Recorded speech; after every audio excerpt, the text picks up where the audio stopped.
Group D में ITI apprenticeship important हो गया, अब क्या अब नई वैकेंसी आने वाली है, इस पर हम लोग चर्चा करने वाले हैं सर इस वीडियो में।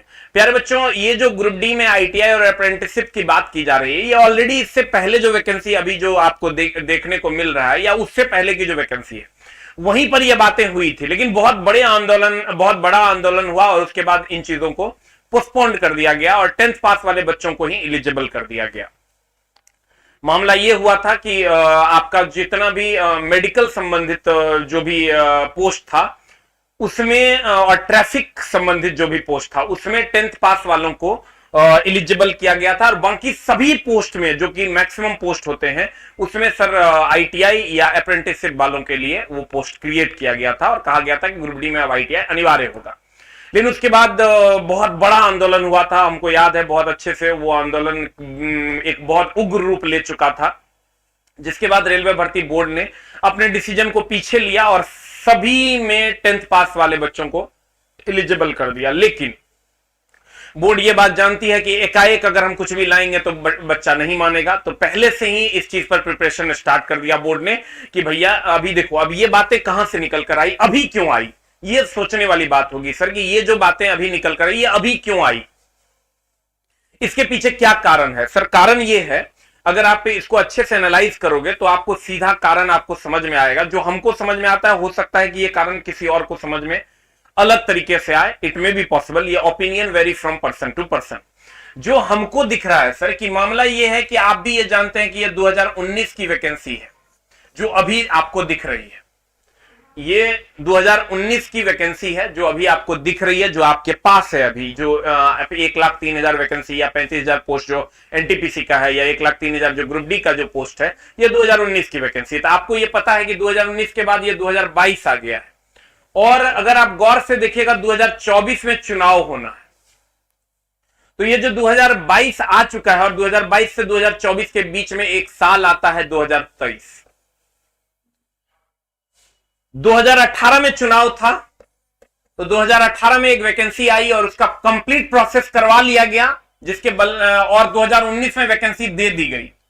आप ध्यान से इस क्रोनोलॉजी को समझिएगा। 2018 में वैकेंसी आई, उसका एग्जाम करवा लिया गया, और उसके बाद 2019 में फिर नई वैकेंसी दे दी गई, जिसको 2022 तक लटकाया गया।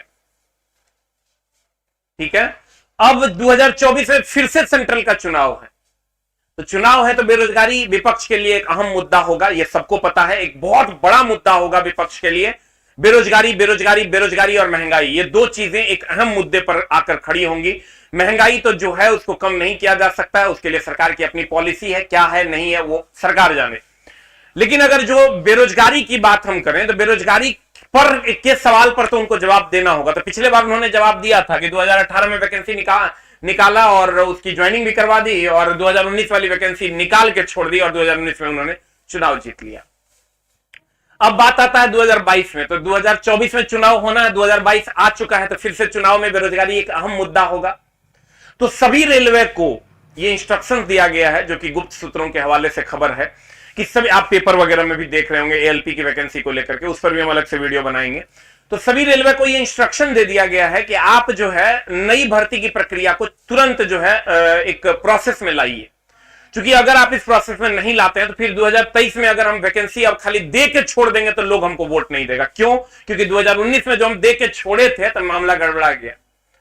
अब सब जान गया है कि वैकेंसी देके ये सरकार छोड़ देती है और अगले पंचवर्षीय तक इसको खींच के ले जाती है। इस बार सरकार ऐसी गलती नहीं करेगा, क्योंकि बहुत बड़ा प्रोटेस्ट भी हुआ है।